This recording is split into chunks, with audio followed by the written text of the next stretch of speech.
Very good morning all of you. Hindi निबंध में आज हम पढ़ने जा रहे हैं लॉ एंड जस्टिस, विधि और न्याय। इस विषय पर आपसे कई बार ऐसे पूछा जा चुका है। हम पहले जितने भी ऐसे डिस्कस करने जा रहे हैं उनमें हमारी कोशिश यही रहेगी कि हम इम्पॉर्टेंट टॉपिक्स को पहले ले लें, फिर हम जो संभावित हमें इन इम्पॉर्टेंट टॉपिक्स को देखते हुए और भी कुछ टॉपिक्स ऐसे लगेंगे जिन पर कि आपसे पूछा जा सकता है, तब हम उन पर डिस्कस करेंगे। इस समय हम वो टॉपिक्स लेके चल रहे हैं जिनको रिपीटेशन में आपसे मेंस के एग्ज़ाम में निबंध के क्वेश्चन में आपसे पूछा गया है। इसी में से एक टॉपिक है law and justice. Law and justice पर बात करते समय विधि और न्याय, इस विषय पर बात करते समय सबसे पहले हम बात करेंगे हमारे समाज की, हमारे भारत की पहले की स्थिति क्या थी। कानून की जो ऐतिहासिकता है उसके बारे में बात करनी है हमें भूमिका में। भारत जैसे ही आज़ाद हुआ तो वैसे ही भारत के विद्वानों ने ये विचार किया कि देश को चलाने के लिए नियमों और कानूनों की ज़रूरत होगी। तुरंत ही कानून बनाने की तैयारी शुरू कर दी गई, क्योंकि उन्हें मालूम था कि बिना किसी कानून के कोई भी संगठित देश नहीं चलाया जा सकता। आजकल तो घर ही चलाने के लिए कई तरह के कानून बन जाते हैं, कई तरह के नियम बन जाते हैं, और नियम इधर से उधर हो जाए तो घर की भी नींव हिल जाती है। तो फिर बात देश की हो तो कानून यहाँ बहुत महत्वपूर्ण स्थान रखता है। सबसे पहले हम समझते हैं ये लॉ यानी ये नियम और जस्टिस यानी न्याय क्या है।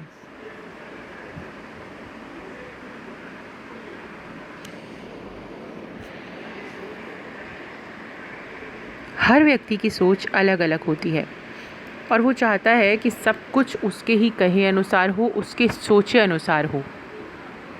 हर व्यक्ति ऐसा सोचता है। हर व्यक्ति ये सोचता है कि जो वो सोच रहा है वो सही है, जो सामने वाला सोच रहा है या जो वो कर रहा है वो गलत है। तो ऐसा होना तो संभव नहीं हो सकता कि हर जो व्यक्ति जो जैसा वो सोचता है उसी को सही मान के वो करे, क्योंकि हर स्थिति में वो सही नहीं हो सकता। ये संभव नहीं है, क्योंकि हर दूसरा व्यक्ति यही सोच रहा है कि सब कुछ उसके हिसाब से हो। ऐसी स्थिति में व्यक्ति ये नहीं सोचते कि उचित और अनुचित का अंतर क्या है। तो इन लोगों की सहूलियत के लिए कि उचित और अनुचित का अंतर कोई उन्हें बता सके, इसके लिए ज़रूरी होता है कानून, जो हमें हमारी सीमाएं बताता है, हमें बताता है कि सही और गलत क्या है। इन्हें ही हम कहते हैं नियम, लॉ कहते हैं इन्हें। कानून हम सभी की सहूलियत के लिए है और सभी के हित के लिए है। इसीलिए कानून का सबको बराबर पालन करना होता है। यदि हम जस्टिस की बात करें तो कानून का उल्लंघन करने वाले लोगों के लिए उनके हिसाब से सज़ा दी जाती है। जितना बड़ा उन्होंने अपराध किया उसके अनुसार उन्हें सज़ा दी जाती है। यही कानून है। कानून की किताबों में यही लिखा गया है। अपराधी ने कौन सा अपराध किया है, कितनी जघन्यता से किया है, कितना क्रूअल्टी से उसने अपराध किया है, उसी मात्रा में उसे अपराध की सज़ा दी जाती है। और जिसके साथ अपराध होता है उसे न्याय तभी मिल पाता है जबकि अपराधी को उसकी सज़ा मिलती है। इसीलिए आवश्यक है। लेकिन ये जो न्याय की प्रक्रिया है ये बहुत धीमी होती है, वास्तव में तो बहुत धीमी ही होती है। तो इस पर से लोगों का विश्वास कम होता जा रहा है। ख़त्म तो नहीं होता जा रहा है, लेकिन कम होता जा रहा है। हमारी कानून की व्यवस्था पर, हमारी न्याय की व्यवस्था पर लोगों का विश्वास कम होता जा रहा है। तो भारत में यदि जस्टिस के बारे में बात करें, भारत में यदि न्याय प्रणाली के बारे में बात की जाए, तो हम ये देखते हैं कि चूंकि भारत में अपराधों की संख्या अधिक है और न्यायालय और न्यायाधीश उस अनुपात में कम हैं, तो किसी को भी न्याय मिलने में समय लग जाता है।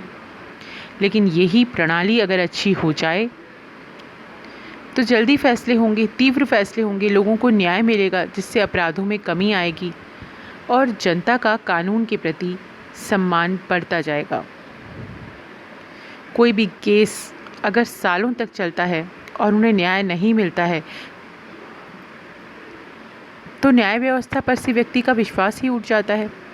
कई बार ऐसा भी होता है कि व्यक्ति बूढ़ा होकर मर जाता है, लेकिन केस फिर भी चलता रहता है। तो इसमें सुधार की बहुत बड़ी आवश्यकता है। कानून व्यवस्थाओं में बड़े कानूनों को शामिल किया जाना चाहिए और अगर व्यक्ति सच में दोषी है तो उसे तुरंत ही सज़ा मिलनी चाहिए, उसमें देरी नहीं होनी चाहिए। हम सबसे पहले ये जानते हैं कि कब बना कानून हमारा, भारत का संविधान। 2 वर्ष 11 महीने और 18 दिन में बना।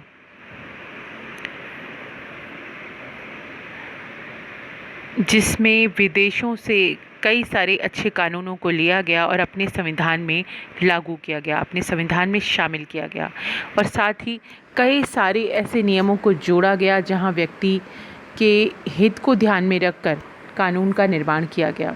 और आज तक जनता के हित को ध्यान में रखकर के ही कानूनों को जोड़ा और हटाया जाता है।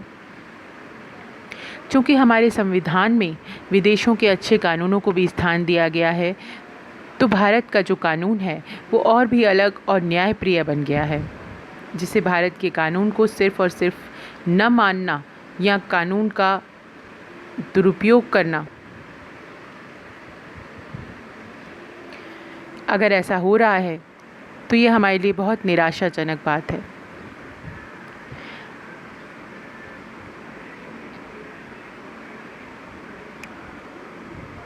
हमें देखते हैं कि हर जगह कानून की आवश्यकता होती है, क्योंकि कानून के बिना कोई भी काम हो ही नहीं सकता। हमारे देश में जहां व्यक्ति स्वयं के हित में किसी और का हित देखता ही नहीं है, ऐसी स्थिति में अगर कानून नहीं होंगे तो कोई भी कुछ भी कर सकता है।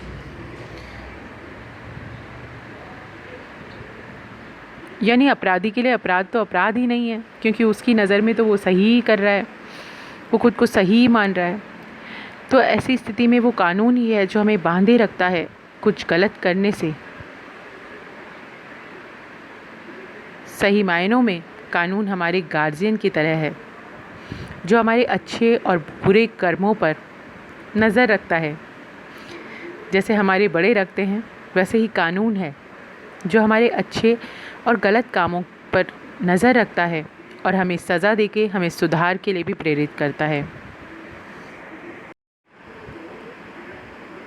वैसे लिखित में जो भारत का कानून है वो कई देशों के कानूनों और अपनी सोच समझ के हिसाब से बनाया गया है, तो वो और भी अधिक सर्वश्रेष्ठ हो गया है।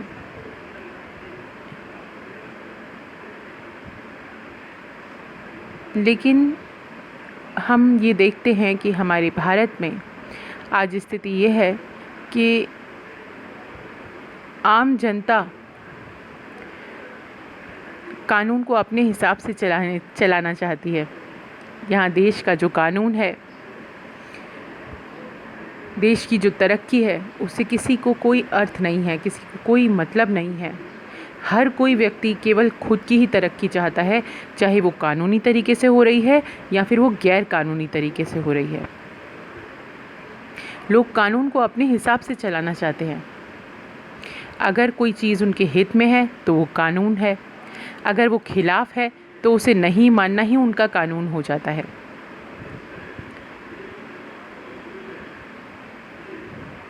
इसीलिए आवश्यकता है कि इस कानून से, इस लॉ और जस्टिस की व्यवस्था से लोगों के अंदर एक डर बना रहे, जिससे कि वो उचित कार्य ही करें।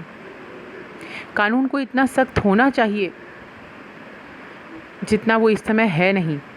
क्योंकि हर वर्ष हम ये देखते हैं कि रेप, मर्डर, चोरी, इस तरह की जो घटनाएं हैं वो होती ही रहती हैं, उनमें बढ़ोतरी ही होती है, क्योंकि हर किसी को पता है कि उसे किस दौर से होके गुजरना है। वो ये जानता है कि केस तो बस चलता ही रहेगा, तारीख पे तारीख मिलती ही रहेगी।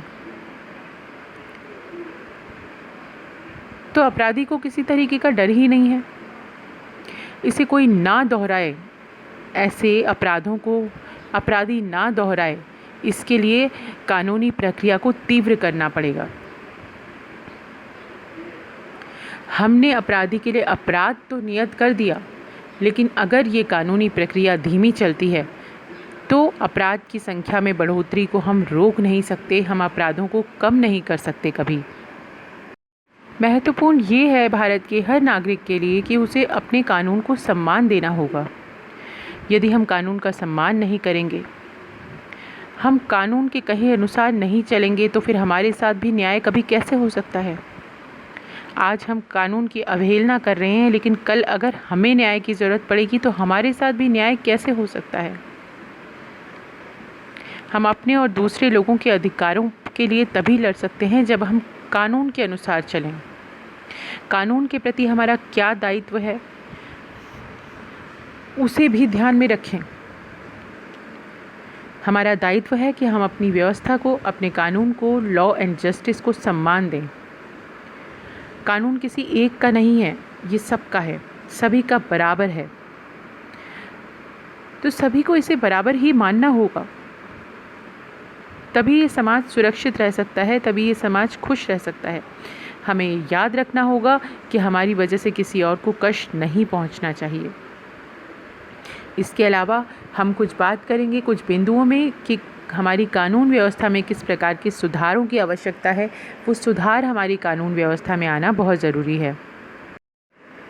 कानून को सख्त किया जाना चाहिए। न्याय प्रणाली ऐसी होनी चाहिए जो कम समय में न्याय दे। न्याय बिना किसी भेदभाव के मिलना चाहिए। यदि इस न्याय प्रणाली में हम किसी भ्रष्ट कर्मचारी को देखते हैं, भ्रष्ट कार्यकर्ता को देखते हैं, तो उन्हें तुरंत अपने पद से हटा दिया जाना चाहिए। न्याय प्रणाली में पारदर्शिता होनी चाहिए। जितनी पारदर्शिता होगी उतना ही अच्छा रहेगा।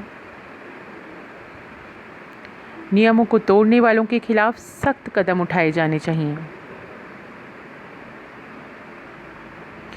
इसके अलावा किसी भी राजनेता जो होते हैं, उन्हें कानूनी प्रणाली में हस्तक्षेप करने के लिए अनुमति नहीं देनी चाहिए। समय समय पर कानून प्रणाली को जांचा जाना चाहिए कि कहीं कुछ गलत तो नहीं हो रहा।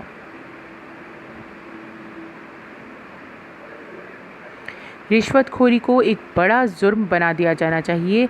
ऐसा करने पर कड़ी से कड़ी सज़ा दी जानी चाहिए।